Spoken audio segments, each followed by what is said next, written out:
गांव की सरकार का रूप बदलने वाला है।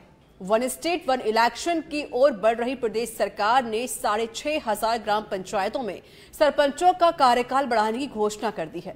लेकिन बढ़े हुए कार्यकाल में गांव की सरकार के मुखिया अब सरपंच नहीं बल्कि प्रशासक कहलाएंगे। जी हां, ऐसा पहली बार होने जा रहा है जब गांवों का शासन चलाने के लिए ब्यूरोक्रेसी को नहीं बल्कि जनप्रतिनिधि रहे सरपंचों को प्रशासक लगाने की घोषणा की गई है। पिछली कांग्रेस सरकार ने कुछ राजनीतिक फायदे और कुछ कोविड प्रोटोकॉल के चलते कई चरणों में पंचायती राज चुनाव करवाने थे। हालांकि इसके बावजूद कांग्रेस को उस तरह की सियासी फायदा नहीं मिल पाया जिसकी उसे उम्मीद थी। पिछली कांग्रेस सरकार ने 33 जिला परिषदों के चुनाव 4 चरणों में, 352 पंचायत समितियों के चुनाव 4 चरणों में और 11,310 ग्राम पंचायतों के चुनाव 3 चरणों में करवाकर पंचायती राज संस्थाओं की चुनावी एकरूपता को छिन्न भिन्न कर दिया था। अब बीजेपी सरकार शहरी निकायों और पंचायती राज संस्थाओं के चुनाव one state one election concept के तहत एक साथ करवाकर चुनावी एकरूपता लाने का इंतजार भी कर रही है। यानी इंतजाम पूरे भी किए गए हैं तो साथ ही एक साथ चुनाव करवाने के सियासी नफे को भी साधने की कोशिश कर रही है। आज की चर्चा इसी को लेकर करेंगे कि एक साथ चुनाव करवाने से पहले 6,759 सरपंचों को साधने की जुगत क्या रंग लेकर आएगी सियासी सरपंचायत। और सीधे शुरुआत करते हैं अपने मुद्दे की। मेरे साथ मेहमान जुड़ चुके, सीधे उनका ही रुख कर लेते हैं। प्रवक्ता है बीजेपी से डॉक्टर चेतन राजपुरोहित, प्रवक्ता है कांग्रेस पार्टी से डॉक्टर सीवी यादव और हमारे साथ जुड़ चुके हैं सरपंच संघ के प्रदेश अध्यक्ष हैं वंशीधर गढ़वाल, साथ ही पॉलिटिकल एक्सपर्ट मेरे साथ जुड़ चुके हैं एकलव्य सिंह। आप सभी का बहुत स्वागत है सच पे धड़क में। चेतन जी, पहले आपका रुख करते हुए सरकार के इस फैसले को क्या माना जाए? क्या वाकई सरकार वन स्टेट वन इलेक्शन की ओर आगे बढ़ रही है और ये जल्द ही संभव हो सकेगा? देखिए, हमारी सरकार ने, केंद्र सरकार हो और चाहे राज्य सरकार हो, केंद्र सरकार के पत्र में अपने बात कही थी one nation one election. Bharatiya Janata party जो कहती है वो करके दिखाती है, केवल घोषणा नहीं करती है। ये साबित कर दिया माननीय यशस्वी मुख्यमंत्री भजन लाल जी ने। और सबसे बड़ी चीज क्या है? लोकतंत्र की स्थापना। सरपंच जो जनप्रतिनिधि है, वार्ड पंच जो जनप्रतिनिधि है, उन्हीं को देकर के ये सिद्ध किया है कि जनप्रतिनिधि ही प्रशासक नियुक्त होंगे। भारतीय जनता पार्टी की सरकार कभी ये नहीं चाहती है कि 4-4 चरण में इलेक्शन, 3-3 चरण में इलेक्शन, राजनीतिक नफा नुकसान नहीं देखती है। वो देखती है जनता का हित। जनता का हित किसमें है? वन नेशन वन इलेक्शन के लिए जो कमेटी बनी थी कोविड से महामहिम राष्ट्रपति जी के नेतृत्व में, पूर्व राष्ट्रपति के नेतृत्व में, उन्होंने क्या क्या सजेशन दिए हैं? उन्होंने जो सजेशन दिए हैं उन सजेशन की पालना करना सरकार उसका अध्ययन करके और उसको लागू करने की ओर आगे बढ़ रही है। और माननीय भजन लाल जी भी इसी दिशा में आगे बढ़ रहे हैं कि पंचायतों के चुनाव भी एक ही दिन हो। जिन पंचायतों का कार्यकाल खत्म हो रहा है, जनवरी में कार्यकाल खत्म हो रहा है, 6,759 पंचायतें हैं, उन सब बातों को ध्यान में रख करके सरपंच प्रतिनिधियों का, वार्ड पंचों का, इन सब को मिला के कमेटी बनी है। वो कमेटी निर्णय लेगी। सरपंच प्रशासक रहेंगे, ग्राम विकास अधिकारी भी रहेंगे, वार्ड पंच भी रहेंगे, लेकिन सत्ता किसके हाथ में रहेगी? सत्ता जनप्रतिनिधि के हाथ में रहेगी। यही तो भारतीय जनता पार्टी का कृत संकल्प है कि किसी भी राजनीतिक पार्टी हो, चाहे किसी का भी सरपंच हो, चाहे किसी का जिला परिषद सदस्य हो, चाहे किसी का जिला प्रमुख हो, हम कभी ये नहीं देखते पार्टी कौन है, हम ये देखते हैं राजस्थान का हित किसमें, जनता का हित किसमें। और सरकार उसी अकॉर्डिंग लगातार फैसले ले रही है। आप देख रहे हैं जिस प्रकार से माननीय मुख्यमंत्री जी काम कर रहे हैं 18-18 घंटे बैठ करके रात को, वो काम इसीलिए कर रहे हैं जनता को राहत प्रदान। जनता ने हमें चुना है और जनता को बहुत उम्मीद है कि कांग्रेस की 5 साल का जो शासन रहा है उससे जनता त्रस्त थी। युवा आत्महत्या कर रहा था, व्यापारी वर्ग परेशान था और आपने देखा होगा जिस प्रकार का लाठी तंत्र पिछले 5 साल में कांग्रेस पार्टी स्थापित किया था, चाहे शिक्षक हो, चाहे युवा हो, चाहे तेलंगाना हो, चाहे डॉक्टर हो, चाहे किसान हो, किसको छोड़ा था इन्होंने? सब पे लाठीचार्ज किया था। लेकिन भारतीय जनता पार्टी क्या कर रही है? राहत देने के, युवाओं के लिए नौकरी की व्यवस्था कर रही है। अभी 12 जनवरी को यशस्वी मुख्यमंत्री ने 13,500 नियुक्ति पत्र बांटे, 41,000 नियुक्ति हम कर चुके हैं। हमने भर्ती कैलेंडर जारी किया है पूरे साल का। आज तक इतिहास में किसी भी राजनीतिक पार्टी ने, किसी भी सरकार ने ये काम नहीं किया था। हमने 95 पेपर अधीनस्थ बोर्ड ने कराए, 8 पेपर आरटीसी ने कराए, 1 पेपर लीक नहीं हुआ। क्यों नहीं हुआ? तो सरकार की दृढ़ इच्छा शक्ति, संकल्प, और जो दोषी है वो बच्चे नहीं। आपने देखा होगा किस प्रकार से 3 यूनिवर्सिटियों के आज पीएचडी कराने पर रोक लगा दी है। क्यों लगा दी है? जिस प्रकार से पिछले 5 सालों में उन लोगों ने जो किया था उसका परिणाम अब आ रहा है। उन लोगों को रोक लगा दी, पीएचडी नहीं करा सकती 3 यूनिवर्सिटियों में। यही तो काम कर रहे हैं हम। ठीक है, जनता ने हमारे भारतीय जनता पार्टी को चुना है। आपका स्टैंड क्लियर है वन स्टेट वन इलेक्शन को लेकर? सर मुझे इतना बताइए। बिल्कुल क्लियर है। ठीक है, ठीक है। सीबी यादव जी, सरकार का ये फैसला क्या कहेंगे इसको लेकर? क्या वाकई सरकार ने अच्छा डिसीजन लिया है? ऋचा जी शुक्रिया। आपकी स्क्रीन पे मैंने एक पत्र लिखा है सीएम साहब को, और उस पत्र के बहुत वो दिखा भी रहे हैं जो मैंने यहाँ पे उसमें मैं देखिए किसी भी फैसले का या किसी भी निर्णय का ये नहीं होता कि हमने कुछ भी कह दिया और हमने कर दिखाया। लोकतंत्र में ये पैरामीटर नहीं होता। लोकतंत्र में पैरामीटर होता है कि वो संविधान सम्मत है या नहीं है, वो जिसके लिए किया जा रहा है उसके हित में है या नहीं है। और तीसरी बात होती है कि क्या कोई सही परंपराओं की तरफ है या गलत परंपराओं की तरफ है। मैं चीज में आता हूँ, संविधान का अनुच्छेद 243 स्पष्ट तौर पर जो है ना 5 साल से ज्यादा किसी भी परिस्थिति के भीतर चुनाव टालने की, बढ़ाने की बात नहीं करता। इवन अगर बीच में विघटन भी कर दिया जाए तो 6 माह में चुनाव करवाना पड़ता है। जो पंचायती राज अधिनियम है वो उसके अधीन है। उसमें भी कहीं जो धारा 95 और धारा 98 है, मैंने पढ़ के देख ली, उसमें तो ऐसा कोई प्रावधान है ही नहीं। तो फिर ये कैसे करेंगे? इवन इसमें तो कार्यकाल, इसमें तो ये दे दिया कि जब तक नए चुनाव नहीं होंगे, गठन नहीं होगा। अरे भाई 6 महीने से ज्यादा तो वैसे ही नहीं कर सकते। आपके संविधान से ऊपर भी हो गया क्या? तो पहला है कि नहीं ये संविधान सम्मत है और नहीं ये विधि सम्मत है। दूसरा यह है कि क्या ये स्वस्थ परंपरा है? पंचायती राज संस्थाओं को और नगरीय निकायों को संवैधानिक दर्जा इसलिए दिया था ऋचा जी, ताकि राज्य सरकारें मनमर्जी नहीं करें, क्योंकि पहले मनमर्जी करती थी। तो ये तो एक एज जो पंचायती राज के लिए हमारा। अच्छा मुझे ये बताइए सीबी यादव जी, मुझे ये बताइए नुकसान क्या है इससे? अगर सरकार कर रही है, एक साथ चुनाव कराना भी चाह रही है और सरपंच कार्यकाल बढ़ा भी दिया गया, तो उससे नुकसान क्या हो रहा है? मुझे इतना समझाइए सर। सबसे बड़ा तो नुकसान ये होता है कि अगर कोई चीज संविधान के अनुकूल ही नहीं और लोकतांत्रिक परंपराओं के अनुकूल न हो, इससे बड़ा नुकसान क्या होगा? ये जितने भी जनप्रतिनिधि है वो इसीलिए तो जनप्रतिनिधि है क्योंकि ये लोकतंत्र के तहत आते हैं। अगर मान लीजिए कि हम संवैधानिक और लोकतांत्रिक प्रक्रियाओं को नहीं करेंगे, और तीसरी बात है कि इनके माध्यम से क्या पंचायती राज निकाय सशक्त हो रहे हैं? क्या ये प्रशासनिक इकाइयां बनाने के लिए तो नहीं है, ये तो स्वशासन की इकाई है। ये तो स्वराज का जो हमारा अधूरा सपना था उसको पूरा करने के लिए है। मुझे बता दिया जाए कि इस निर्णय से कैसे स्वराज का और स्वशासन की इकाइयां मजबूत हो रही है और स्वराज का सपना पूरा हो रहा है। ये किसी भी तरह से ठीक नहीं है। मैं बिल्कुल जनप्रतिनिधियों से भी अपील करता हूँ, क्योंकि आप इस संविधान के माध्यम से चुन के आए हो। अगर ये संवैधानिक दर्जा नहीं दिया जाता, जवाब जरूर बीजेपी से ले लूंगी। ठीक है सर। हाँ वंशीधर गढ़वाल जी, ठीक है सर। वंशीधर जी मुझे ये समझाइए कि देखिए आप सरपंच संघ के प्रदेश अध्यक्ष भी हैं, तो क्या वाकई सरकार ने जो फैसला लिया, सरपंचों कार्यकाल बढ़ाया गया और एक साथ चुनाव कराए जाने की बात कही जा रही है, यानी पूरा स्टैंड क्लियर है सरकार का, वन स्टेट वन इलेक्शन, आप इससे खुश हैं? सरकार जो चुनाव नहीं करवा रही है अभी, और सरपंच संघ ने परिस्थितियों को देखते हुए ये फैसला लिया था कि सरकार अभी समय पर चुनाव नहीं करा रही है। हमने ये मांग रखी थी कि या तो समय पर सरकार चुनाव करवाए, और सरकार पहले आप लोग की मुलाकात भी हुई थी मुख्यमंत्री भजनलाल शर्मा से, हमारी तो उस बीच क्या बातचीत हुई है सर? हमारी भजनलाल शर्मा जी से बातचीत हुई थी। उन्होंने ये कहा था कि हम जो 3 राज्यों में पहले बढ़ाया गया है सरपंचों का कार्यकाल, उसको हम दिखवाएंगे और उसकी विधिक राय लेंगे, और विधिक राय लेकर वो अगर न्याय सम्मत होगा, विधि सम्मत होगा, तो हम यहाँ पर भी इसको लागू करेंगे।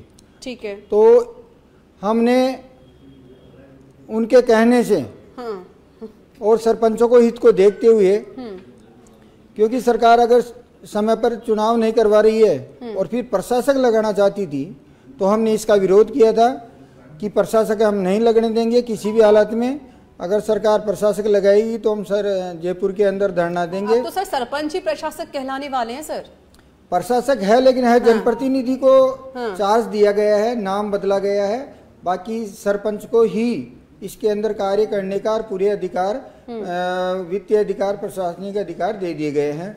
और जो भी वार्ड पंच, उप सरपंच है, उनको कमेटी का सदस्य बनाकर पूरा कार्य जो पहले किया जाता था उसी प्रकार करने का अधिकार दिया गया है। अच्छा, कोई समस्या है इसमें सर? क्योंकि आप लोगों की मुलाकात मुख्यमंत्री भजनलाल शर्मा से हुई, जिसमें कई विषयों को लेकर बातचीत हुई है, और साथ ही आपने जो कहा कि भाई अगर इलेक्शन आप एक साथ नहीं करा रहे हैं तो कार्यकाल बढ़ाया जाए, इस पर डिसीजन लिया गया। तो जाहिर सरकार का स्टैंड क्लियर है कि भाई एक साथ हम चुनाव कराने वाले हैं सभी पंचायतों के। जब भी इन्होंने बजट घोषणा की थी तब भी हमसे वार्ता करी थी और हमने कहा था भाई पंचायत राज के चुनाव अगर एक साथ कराते हो तो हम सरपंचों को ही का ही कार्यकाल बढ़ाया जाए। ठीक है। तो लेकिन संविधान के हिसाब से सरपंचों का डायरेक्ट कार्यकाल नहीं बढ़ाया जा सकता। इस वजह से प्रशासक के रूप में सरपंचों को लगाया गया है और वार्ड पंचों को कमेटी के रूप में निर्धारित किया गया है। तो ये एक बहुत अच्छा फैसला हुआ है। सरकार को हम धन्यवाद देना चाहते हैं कि इन्होंने फिर भी समय पर चुनाव नहीं करवा के और जनप्रतिनिधियों को ही कार्य सौंपा है, तो इसका हम स्वागत करते हैं। यानी कि जो जितने सरपंच हैं वो इससे खुश हैं। एकलव्य जी, अब मैं आती हूँ सीबी यादव जी। एकलव्य जी, आप इसे किस तरीके से देख रहे हैं, सरकार ने जो फैसला लिया है? देखिए ऋचा जी, मैं बताऊं कि अभी तक जो मेरे को पैनलिस्ट ने कहा, अगर हम उन तीनों की बातों का जिस्ट निकालें तो हमें इस परिस्थिति का समझ आएगी। देखिए है क्या कि ये जो सेंट्रल गवर्नमेंट का एक तरह से जो विजन है, एक वन नेशन वन इलेक्शन के लिए, उसी तर्ज पे यहाँ पे जो वन स्टेट वन इलेक्शन के लिए किया जा रहा है और उसके कई कारण भी हैं। यहाँ पे जैसे पहले नगर निकाय के भी जो चुनाव हुए थे और अब ये जो पंचायत के चुनावों की बात हो रही है, इसमें एक चीज जो बड़ी इंपॉर्टेंट है वो ये है कि परिसीमन जो है, पहले उसमें आई थिंक जो नगर निकाय वाले नगर पालिकाओं का जो परिसीमन है वो कंप्लीट भी हो चुका है और वो पिछले महीने ही कंप्लीट हो गया था। और अभी जो पंचायत के जो चुनाव हैं उनका, पंचायतों का भी मतलब सारा जो परिसीमन है वो अभी भी चल रहा है। लेकिन जैसा कि कांग्रेस प्रवक्ता ने बताया, सीबी यादव जी ने, ये बात सही है कि कोई भी चीज जब हो तो वो संविधान सम्मत होनी चाहिए। परंतु इसी के साथ, जैसे अभी वंशीधर जी ने कहा कि जो एक लोकतंत्र की भावना है, जनप्रतिनिधि जो है उसको चुना तो उसको गया है ना इस कार्य के लिए, तो उसका भी सम्मान होना चाहिए उस लोकतंत्र की भावना का। तो अब ये जो मेरे ख्याल से अभी जो रास्ता निकाला गया है वो दोनों ही को एड्रेस करता है, क्योंकि संविधान अनुसार अगर हम देखेंगे तो ये तो पॉसिबल नहीं था कि भाई आपने सरपंच का जो कार्यकाल है उसी को बढ़ा दिया, क्योंकि उनके तो 5 साल पूरे हो चुके हैं। तो एक कमिटी बना के और उन्हीं को, सरपंच को ही एडमिनिस्ट्रेटर लगा दिया गया, जो कि जनता के चुने हुए ही प्रतिनिधि हैं। तो मैं समझता हूं कि ये जो रास्ता निकाला गया है ये बिल्कुल सही तरीका है। इससे काम में भी कोई बाधा नहीं आएगी, काम में भी बाधा नहीं आएगी और प्रशासनिक तौर पर भी काम होते रहेंगे, वो भी होते रहेंगे। और प्लस दूसरा जो सबसे बड़ा फैक्टर है कि देखिए क्या होता है कि चुनाव के नाम पे अगर जनता के प्रतिनिधि, सरकार और जनता की भावना, जो लोकतंत्र का जो एक स्ट्रक्चर है, अगर इसमें टकराव बना रहेगा तो काम कभी ढंग से नहीं होता। तो मैं समझता हूं कि ये जो रास्ता चुना है सरकार ने, ये बिल्कुल ठीक है। ठीक है। चेतन राजपुरोहित जी, कांग्रेस पार्टी कह रही है, उनके जो प्रवक्ता है वो ये कह रहे हैं कि भाई संविधान के अनुकूल आपने डिसीजन लिया है, संविधान के अनुकूल है ही नहीं ये, और ये जो आप फैसला ले रहे हैं वो बहुत गलत फैसला है, अपने फायदे के लिए आप डिसीजन ले रहे हैं। यही तो हमारे सभी मित्रों ने कहा है। हमारे मित्रों ने ये कहा है कि कार्यकाल नहीं बढ़ाया है, प्रशासक नियुक्त किया है। लेकिन भारतीय जनता पार्टी और कांग्रेस में फर्क ये है, कांग्रेस पार्टी 5 साल तक भी थे, इनमें चेयरमैन नियुक्त नहीं किए, कलेक्टरों के पास चार्ज रखा 5 साल तक। इन्होंने अपने कार्यकर्ताओं को भी नहीं बनाया। क्यों नहीं बनाया? ये पार्टी जो है, ये प्रशासक हमेशा सरकारी लगाना चाहती है, कलेक्टर को लगाना चाहती है, एसडीएम को लगाना चाहती है, ग्राम विकास अधिकारी को लगाना चाहती है। लेकिन हमारी पार्टी क्या करती है, हमारी सरकार क्या करती है? हमारी सरकार जन प्रतिनिधियों का सम्मान करते हुए, जन आकांक्षाओं के अनुरूप उन्हीं को प्रशासक नियुक्त किया जो सरपंच है, उन्हीं को मेंबर बनाया जो वार्ड पंच है, ग्राम विकास अधिकारी जो वहां का सरकार का नुमाइंदा है वो भी उस कमेटी का मेंबर है, और तो अकाउंट जो डील होगा उसमें ग्राम विकास अधिकारी और सरपंच दोनों के साइन होंगे। तो ये जो निर्णय लिया है, ये सम्मान क्या है लोकतंत्र का, ये सम्मान क्या है ग्रामीण जन आदेश का, ये जनता का समान है सरपंच को लेकर के, पहली बात। दूसरी बात, हमारे मित्र, हाँ ये आप लोग चुनाव करवाते थे, नगर पालिका के चुनाव भी आपको पता होगा इन्होंने 2 चरण में करवाए राजस्थान के अंदर, 1 चरण में नहीं करवाते है क्योंकि इनको डर लगता है कि अपने राजनीतिक नफा नुकसान देकर के कांग्रेस पार्टी फैसले लेती थी। हम लोग ऐसा नहीं देखते। तीसरी बात ये कहना चाहता हूँ, आपको पता है पंचायतों का पुनर्गठन हो रहा है, कैबिनेट ने फैसला किया है 25 पंचायतों पर एक पंचायत समिति होगी, पहले 40 पर है। पुनर्गठन का काम भी लगातार चल रहा है, चाहे स्थानीय निकाय हो चाहे पंचायत राज के निकाय हो, इन सबके पुनर्गठन का काम चल रहा है। उस पुनर्गठन होने के पश्चात, क्योंकि इन्होंने जिले भी बनाए थे, तो जिले ठीक नहीं थे, जो पैरामीटर पे खड़े नहीं, उनको हमने रद्द किया है। दोबारा परिसीमन करना पड़ेगा, आपको पता है। जब दोबारा परिसीमन होगा, समय चाहिए क्योंकि हम कार्यकाल उनका नहीं बढ़ा सकते, इसलिए प्रशासक ने किया है। 3 स्टेटों से रिपोर्ट ली गई, उनका अध्ययन किया गया, विधिक राय ली गई, और सबसे बड़ी चीज कहा जा रहा है कि हमने कार्यकाल नहीं बढ़ाया बल्कि जो प्रशासनिक नियुक्तियां उसको हमने किया है। ठीक है सीबी यादव जी, अब चेतन जी भी यही कह रहे हैं कि हमने कोई कार्यकाल नहीं बढ़ाया सरपंचों का, हमने बल्कि प्रशासनिक नियुक्तियां यहाँ पर की हैं।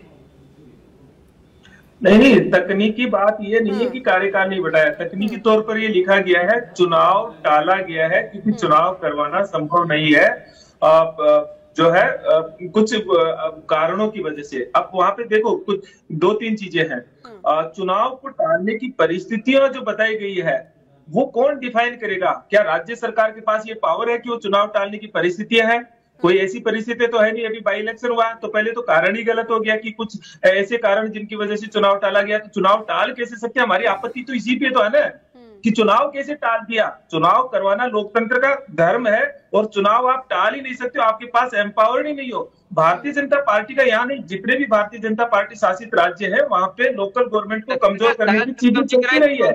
मैं ये कहता हूँ चेतन जी, आप ही को मौका है, और मैं जरूर ये कहूंगा कि अगर आप वास्तव में लोकल गवर्नमेंट का भला चाहते हो, बंशीधर जी भी है, तो इनको 29 विषय दिए हैं 11वीं अनुसूची के अंदर। हमने 5 विषय दिया था कांग्रेस पार्टी को 29 में से। हम आपका स्वागत करेंगे जब 5 और दे दोगे या 10 और दे दोगे या 29 के 29 दो। आपका सीना और आपका दिल बड़ा है ना, तो 29 विषय इनको दो। आपने इनको कमजोर करने के पहले भी चेतन जी आप अपनी बारी आई तो देखिए, बीच में मैंने आपके नहीं बोला। जब आपकी सरकार आई तो आपने शिक्षा का नियम लागू करके लोकतंत्र की प्रक्रिया को अवरुद्ध कर दिया था वसुंधरा जी की सरकार ने। हमने उस कानून को उठाया, लोकतंत्र के भीतर ये शिक्षा और ये इनको प्रशासनिक इकाइयां थोड़ी ये संवैधानिक इकाइयां है। आप अच्छा काम कीजिए ना। 2 बच्चों का नियम है, अभी 2 बच्चों से ज्यादा वाले चुनाव नहीं लड़ सकते। आप हटाइए, हम आपका फैसले का स्वागत करेंगे। इन संस्थाओं को सशक्त करने की दिशा में मुझे बता दीजिए कि फैसला कैसे मजबूत है। आपका एक कदम भारतीय जनता पार्टी का किसी राज्य में, केंद्र में आज तक के इतिहास में एक काम बता दीजिए जब आपने विकेंद्रीकरण की दिशा में और पंचायती राज को सशक्त करने की दिशा में एक कदम उठाया हो। जब आपके इतिहास में एक कदम नहीं है तो आप कैसे? और एक लास्ट बात और कहता हूं, रीचा जी, अगर इस निर्णय को पालन किया जाए तो 2 साल है, 2027 के अंदर चुनाव होंगे। क्या हम ऐसा पंचायती राज लाके और बंशीधर जी इस बात को एक्सेप्ट करेंगे कि 2027 के अंदर इनका चुनाव हो? कैसे करेंगे? समय पे चुनाव करवाना जनप्रतिनिधियों का भी उतना अधिकार है। तो मैं जनप्रतिनिधियों से भी अपील करता हूँ कि एक बार गलत कदम बढ़ता है, एक बार गलत परंपरा शुरू होती है, या करने की परंपरा है। छोटा लालच मत देखिए, पंचायतों को सशक्त कीजिए, आप अपने अधिकार लीजिए। और सीबी यादव जी, सरकार तो सर आपकी भी रही है ना सर। सीबी यादव जी, सरकार तो आपकी रही तो आप भी करा सकते थे ना सर, ये कदम तो आप भी उठा सकते थे। जब कदम उठाने की बात कर रहे बीजेपी से, मैं यही कह रहा हूँ हमारी सरकार ने क्यों नहीं किया सर? मुझे यही बताइए ना, क्यों नहीं किया आपने? 5 साल आप भी तो रहे ना सत्ता में। ये पंचायती राज हमारी देन है, इसको लागू करना और संवैधानिक दर्जा देना, और आज जहाँ ये खड़े हैं ये हमारी देन है, राजीव गांधी जी की देन है।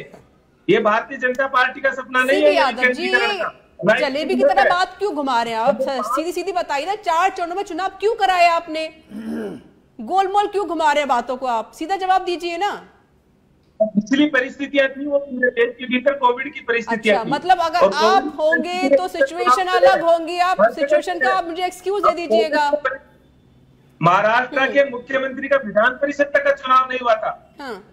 देश के भीतर कहीं भी कोविड के भीतर चुनाव नहीं होते, तो जो चुनाव टले गए थे वो कोविड की परिस्थितियों में टले। कोई राज्य सरकार ने सीबी यादव जी, अगर अब खुद का टाइम आएगा तो भाई हमारी तरफ ये सिचुएशन थी, हम इसका एक्सक्यूज आपको सामने रख देंगे। कोई और सरकार होगी तो वो ऐसा क्यों नहीं कर रही? सर ऐसा थोड़ी ना चलता है सर, ऐसे नहीं होता ना सर। फिर दोनों के लिए होना चाहिए सर, किसी कोई भी पार्टी क्यों ना हो, कोई भी सरकारी क्यों ना हो। ठीक है, चेतन जी कुछ कहना चाह रहे थे। चेतन जी जवाब दीजिए। ठीक है सर, करूंगी मैं आपका फिर से। सर जवाब के लिए दे नहीं रहे ना सर। ठीक है चेतन जी, ठीक है सर चेतन जी। मैं एक लाइन में कहना चाहता हूँ, ये कांग्रेस पार्टी वही पार्टी है जिसने 17 साल तक पंचायतों के चुनाव नहीं करवाए। याद करिए आप जमाने को, नहीं करवाए इन्होंने। क्यों नहीं करवाए? कि इनके राजनीतिक कारण है। कांग्रेस पार्टी फैसला लेती है वो प्लस माइनस देख करके करती है। चुनाव के अंदर आपने विधानसभा चुनाव से आचार संहिता लगने से पहले जिस प्रकार के इन्होंने घोषणाएं की थी, वो घोषणाएं जमीन पे उतर पैदा नहीं होता था और जनता ने इनको हरा दिया। क्यों हरा दिया? कि इनके गलत कामों के कारण जनता ने इनको हराया। हम लोगों ने लोकतंत्र को मजबूत किया है। प्रशासक किसको नियुक्त किया है? हमने प्रशासक सरपंचों को किया है। समिति में किसको लिया है? वार्ड पंचों को लिया है। ये क्या करते थे? ये 5 साल तक मैंने बताया यूआईटी के चेयरमैन नियुक्त नहीं किए इन्होंने अपनी पार्टी के कार्यकर्ता को भी, कांग्रेस पार्टी ने, क्योंकि कलेक्टरों को पावर देके रखा 5 साल तक अशोक गहलोत साहब ने, क्योंकि ये लोग विश्वास नहीं रखते, लोकतंत्र में विश्वास। ये सरकार है ना, ये कांग्रेस पार्टी की सरकार जब आती है, मैं तो बड़ा दुख के साथ कह रहा हूँ कि कांग्रेस पार्टी अपने कार्यकर्ताओं के साथ भी अन्याय करती है, कलेक्टरों पर विश्वास करती है, प्रशासन पे विश्वास करना चाहिए, विश्वास करना कोई बुरी बात नहीं है। लेकिन जहाँ पे मनोनीत पोस्ट हैं, जहाँ पे लोकतंत्र स्थापित होता है, कार्यकर्ता जो बनता है, कार्यकर्ता के पास जनता जाती है, जनता काम करवाती है, क्योंकि कलेक्टर के पास जाने में हिचकिचाता है आम आदमी। चुनाव जब हो तब हो, देखा जाएगा। लेकिन सर इतनी बात है कि गांव का विकास नहीं रुकना चाहिए, शहर का विकास नहीं रुकना चाहिए, ये सबसे ज्यादा जरूरी होता है जनता के लिए। ठीक है, एकलव्य जी कुछ कहना चाह रहे हो? देखिए ऋचा जी, ये बड़ा इंपॉर्टेंट है जो कांग्रेस प्रवक्ता सीबी यादव जी ने जो एक बात कही ना कि जो पंचायती राज है वो हमारी ही देन है। कभी कह देते हैं कि इस देश को जो आजादी मिली वो हमारी देन है। अरे भाई, अगर आपकी देन है भी पंचायती राज, तो क्या इस देश की जनता को अपने चुने हुए प्रतिनिधियों के माध्यम से किसी व्यवस्था को और बेहतर बनाने की चेष्टा नहीं करनी चाहिए? मुझे ये बताइए, देखिए जो बड़ा पर्पस है ना, जो 1 नेशन 1 इलेक्शन हो, उसी के तर्ज पे ये 1 स्टेट 1 इलेक्शन भी किया जा रहा है। और उसमें किस तरह के एक्सपर्ट्स ने अपनी राय रखी है, चाहे farmer state chief election commissioners हों, पॉलिटिकल जगत से जुड़े हुए लोग हों, एडमिनिस्ट्रेटिव जगत से, तो उन लोगों ने ये प्रॉब्लम्स देखी हैं, तभी तो ये रेकमेंड किया गया है ना। तो अब देखिए, सबसे ज्यादा इंपॉर्टेंट क्या होता है कि इसका जो अल्टीमेट बेनिफिशियरी है, जो कि जनता होती है, उसके लिए क्या किया जा रहा है। तो ये सब उसी के लिए किया जा रहा है। और इसको करने के लिए, हाँ, अगर आपको कोई कंस्ट्रक्टिव क्रिटिसिज्म करना ही है इस बात में, तो आप एक कंस्ट्रक्टिव सजेशंस दे सकते हैं। जैसे कि ये जो एडमिनिस्ट्रेटिव कमिटीज बनाई गई हैं, इसमें जो अभी के जनता के प्रतिनिधि मतलब चुने हुए जो लोग हैं, उनके अलावा जो पहले के या दूसरी पार्टियों के भी जो लोग हैं, सारे सेक्शन से लोगों को इन्वॉल्व करके उस एडमिनिस्ट्रेटिव कमिटी में। लेकिन ये कह देना कि मतलब चुनाव ही नहीं करवाना मतलब संविधान को नष्ट कर देना है, और इस तरह के सजेशन से तो कभी, ये एक देखिए कि एक यूनिक सिचुएशन है। ये रोज रोज ऐसा नहीं होता है कि 1 नेशन 1 इलेक्शन की बात हो या ये एक मतलब एक जिसे कहते हैं ना, एक हिस्टोरिकल मोड़ पे हमारा देश खड़ा है, जहां पे कुछ नया करने की कोशिश की जा रही है। और जब भी कुछ नया करने की कोशिश की जाती है तो हमेशा कुछ टीजिंग इश्यूज होती हैं। सबको साथ में मिलके उनको एक तरह से उनका सॉल्यूशन निकालना चाहिए और आगे बढ़ना चाहिए। और मैं समझता हूं कि इसमें यह भी इंपॉर्टेंट है कि जो हमारे जो माननीय मुख्यमंत्री जी हैं, उनका स्वयं का जो एक सरपंच की तरह का एक्सपीरियंस है, वो भी इसमें काम आएगा। एकलव्य जी, जो ग्राम पंचायत काम किया करती थी, अब जो कमेटी यहाँ पर बनाई गई है और इन सरपंचों को प्रशासक बना दिया गया है, तो क्या अब इनके जरिए प्रस्तावों को भेजा जा सकेगा कि उसके बाद फिर विकास हो सकेंगे? देखिए, मैं वही कह रहा हूँ आपको कि ये जो नई कमिटीज बनाई गई हैं और उसमें एक तरह इन्हें अधिकार होगा सर? हाँ, इन्हें पूरा अधिकार होगा नहीं प्रस्ताव भेजने का? बिल्कुल, जैसे कि अभी बंशीधर जी ने बताया भी, चाहे वित्तीय अधिकार हो, चाहे एडमिनिस्ट्रेटिव पावर्स हो, वो लगभग उन्हें वो सारी दी गई हैं जो पहले एक तरह से प्रशासनिक अधिकारियों को दी जाती थी। ठीक है वंशीधर जी, क्योंकि सरपंच संघ ने पूरी मुलाकात की मुख्यमंत्री भजनलाल शर्मा से, आपको आश्वस्त भी किया गया और कहा गया कि एक साथ चुनाव कराए जाने। ठीक है, सीबी यादव जी मैं आती हूँ, तो क्या लग रहा है सर कि चुनौतियां आपके सामने खड़ी हो सकती है या फिर सब कुछ आसानी तरीके से विकास होगा ग्राम का, शहरी का? गांव के विकास के अंदर कोई दिक्कत नहीं आएगी। अभी जो अगर प्रशासक लगा दिए जाते तो जनता किसके पास जाती? कर्मचारी के पीछे थोड़ी दौड़ती। आज चाहे प्रशासक का नाम हो लेकिन सरपंच और वार्ड पंच तो वही रहेंगे ना, तो जनता उनके बीच रहती है और जनता के बीच में वो रहते हैं। यानी कि और जब भी समस्या आती है तो आम जन जनप्रतिनिधि के पास ही जाता है। ठीक है। और जनप्रतिनिधि उनकी समस्या को लेकर आगे प्रयास करता है, उसकी समस्या का समाधान करता है। तो ये एक अच्छी पहल है और मुख्यमंत्री जी को मैं बहुत बहुत धन्यवाद देना चाहता हूँ। उन्होंने अपने हमारे साथ में जो सरपंच रहे थे उसके कार्यकाल का भी जिक्र किया था और उन्होंने हमारे को बहुत अच्छा काम करने के लिए सजेशन किया था।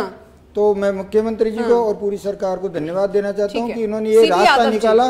क्योंकि अगर ये रास्ता नहीं निकालते और हमारा 4-5 महीने से हमने जो प्रयास किया था उसका प्रयत्न हमारा सफल रहा है और सरकार ने हमारी बात को मानी है। ऐसे ही होना चाहिए। जनप्रतिनिधियों को अवॉइड नहीं करना चाहिए किसी भी सरकार को। पंचायत राज को तो बिल्कुल भी नहीं करना चाहिए क्योंकि 70% जनता जो है ग्राम पंचायतों में निवास करती है। सीवी यादव जी, टाइम थोड़ी कम है मेरे पास, 10 सेकंड आपके पास है सर। मुझे ये बताइए बाकी अब क्योंकि जो सरपंच है वो तो खुश है सरकार के फैसले से, सर आपको कोई प्रॉब्लम हो रही है और वो खुद ही कह रहे हैं कि अगर कोई प्रशासनिक अधिकारी को लगा भी दिया गया होता तो क्या जनता उनके पीछे पीछे भागती? अब जाहिर जनता हमारे पास आएगी, हम काम भी करेंगे। जनता की समस्या हम समझते हैं क्या है, जनता की समस्या सुनते हुए आ रहे हैं तो काम आसानी से हम कर सकते हैं, राह हमारी आसान हो जाएगी विकास को लेकर, जनता की समस्या को सुनने को लेकर भी। 10 सेकंड सर। अगर 10 साल तक सरपंचों को प्रशासक बना दिया जाए तो बंशीधर जी इसमें असहमत होंगे और खुश होंगे, लेकिन ये चीज कितना खतरनाक हो जाएगी हमारे लिए। क्या हम इस तरह का समाज और इस तरह का विकेंद्रीकरण चाहते हैं? सर 10 साल थोड़ा वेट किया जाएगा सर, चुनाव कब कैसी बातें कर रहे सीवी यादव जी? क्यों नहीं, अभी भी 2 साल तक तो हो ही नहीं सकता क्योंकि अगर इनको एक साथ करेंगे तो क्योंकि लास्ट करेगा 17 साल तक चुनाव नहीं कराए थे ना, उसी तर्ज पे बोल रहे हैं। नहीं सर, खुद 17 साल तक चुनाव मत करवाइए, ऊपर से बीजेपी से कहिए 10 साल तक ये चुनाव ना करवाएं। ठीक है चेतन जी, सर 10 सेकंड, समय की थोड़ी कमी है मेरे पास। चेतन जी 10 सेकंड। कांग्रेस पार्टी लोकतंत्र में विश्वास ही नहीं करती है, ये जनप्रतिनिधियों पे विश्वास ही नहीं करती है। ये पहली पार्टी है जो आज इस निर्णय का विरोध कर रही है। जनता को आखिर जनता को ताकत मिली है, को ताकत मिली है। ये चाहते हैं वहाँ पे एसडीएम को चार्ज मिले, बीडीओ को चार्ज मिले, ये चाहते हैं।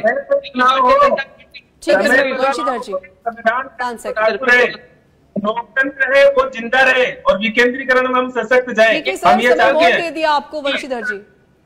चुनाव किसी भी परिस्थिति में आगे नहीं जाए। जब कोरोना काल आया था उससे पहले सब चुनाव एक साथ ही हुआ करते थे, कोरोना काल की वजह से आगे पीछे हो गए। और अगर एक साथ चुनाव कराने के लिए 2-4-6 महीने आगे बढ़ा दिए जाते हैं तो उसमें कोई दिक्कत नहीं होनी चाहिए सभी को, और ये जनता के हित का फैसला है। मैं बंशीधर जी ने बिल्कुल सही कहा कि अल्टीमेटली जो मैंने कहा ना, जो अल्टीमेट बेनिफिशियरी होता है जनता, उसके हित में ये किया जा रहा है। जनता जो होती है वो चाहे सरकार की मंशा देखती है कि इसमें अल्टीमेटली क्या अचीव करना चाह रहे हैं और किस माध्यम से अचीव करना चाह रहे हैं। मैं समझता हूं कि इसको हर सेक्शन ऑफ पॉलिटिकल फैटर्निटी इसका स्वागत करेगा। ठीक है, चलिए शुक्रिया आप सभी का मेरे साथ जोड़ने के लिए, कीमती वक्त मुझे साझा करने के लिए। तो 1 स्टेट 1 इलेक्शन का रास्ता लगभग साफ हो चुका है क्योंकि सरपंचों का कार्यकाल बढ़ा दिया गया है। अब सरपंच या प्रशासक कहलाएंगे, लेकिन इससे ग्रामीणों का विकास नहीं रुकना चाहिए, ग्रामीणों का विकास होना चाहिए। और कोशिश सरकार की भी यही है कि हम ग्रामीण और साथ ही शहरी का विकास करें और उनको एक साथ लेकर चलें। लेकिन ये फैसला सरकार के लिए क्या उनकी राह आसान करेगा, खैर तो देखने वाली बात होगी।